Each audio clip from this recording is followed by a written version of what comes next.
오늘 말씀은 레위기 6장 1절부터 7절까지의 말씀입니다.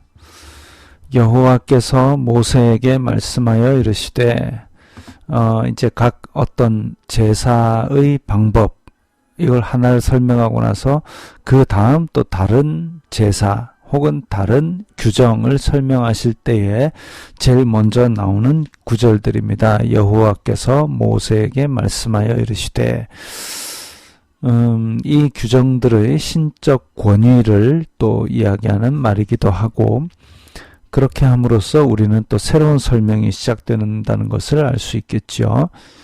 누구든지 여호와께 신실하지 못하여 범죄하되 곧 이웃이 맡긴 물건이나 전당물을 속이거나 도둑질하거나 착취하고도 사실을 부인하거나 자 이런 범죄들 지금 속건제에 대한 설명을 할 건데 이런 다른 사람들의 물건 혹은 거룩한 물건을 내가 써버린다든지 이런 물건을 이런 죄를 저지르는 것은 여호와께 신실하지 못하는 그런 범죄입니다.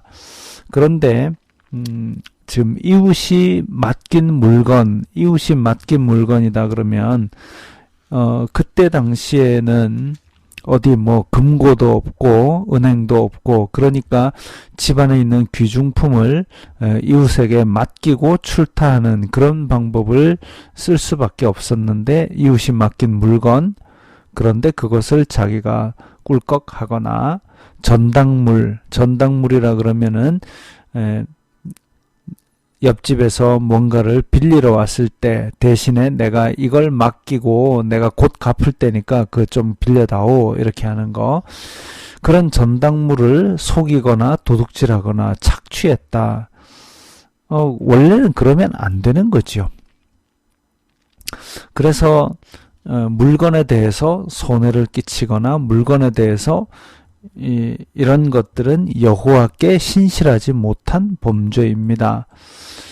남의 이런 물건을 줍고도 사실을 부인하여 거짓 맹세하는 등 이것도 마찬가지지요.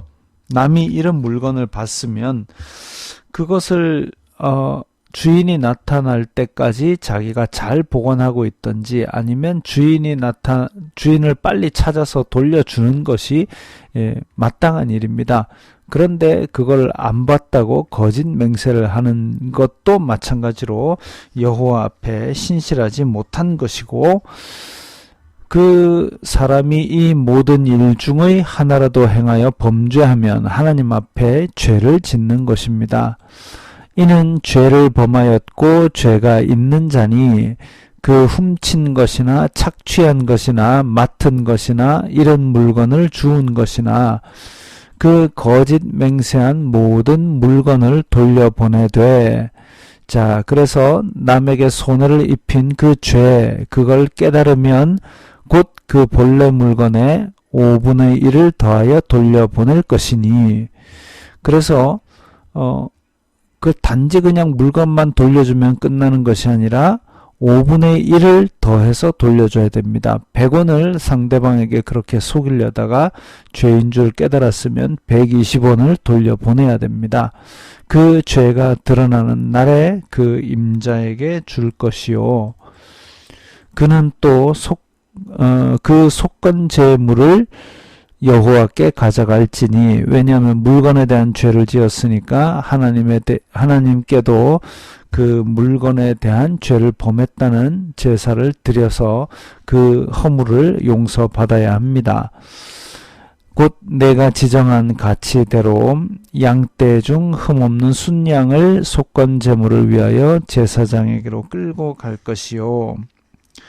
그래서 배상할 것은 배상하고 제물로 바칠 것은 제물로 바치고 이웃에게 죄를 지어놓고 하나님께만 잘못했습니다. 끝! 이거는 있을 수가 없는 일이죠.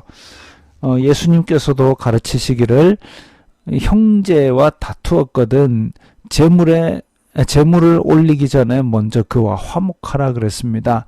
그런 것처럼 배상은 배상, 제물은 제물, 배상할 때는 5분의 1을 더해야 될 것이고 제물은 하나님 앞에 바쳐야 할 것입니다.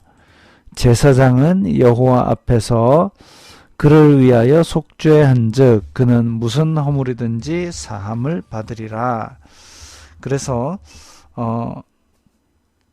그 죄는 이제 배상을 하고 이웃과 화목한 후에 보상을 마친 그 사람에게 죄의 용서함이 있습니다. 그런데 출애굽기 22장에 보면 배상하는 것이 갑절로 배상하는 경우가 있습니다.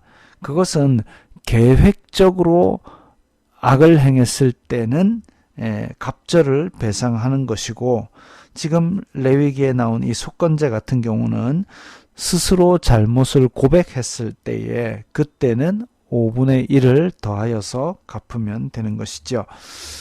어쨌든 이렇게 이웃에 대한 잘못, 재산에 대한 잘못을 저질렀을 때는 잘못했다고 회개하고 배상하고 그 이후에 하나님 앞에 용서함을 받으러 와야 합니다.